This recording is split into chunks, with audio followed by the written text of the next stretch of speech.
Cherish your past. Treasure your past.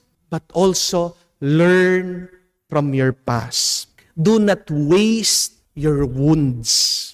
Let your wounds turn into your wisdom. Kaya nasasaktan at nasasaktan ka hanggang ngayon. Kaya nabibigo at nabibigo ka hanggang ngayon. Kasi hanggang ngayon, hindi ka pa natuto sa iyong nakalipas. Ask yourself that question. What is your past teaching you? Where is the Lord leading you from your experience from the past? Wag na wag mong kakalimutan ang iyong nakalipas. Kahit na gaano kasakit ang pagtataksil ng iyong asawa, kahit na gaano kasakit ang kabiguan mo, kahit na nararamdaman mo napakabigat dahil sa paninira ng iyong mga kamag-anak na mga ibang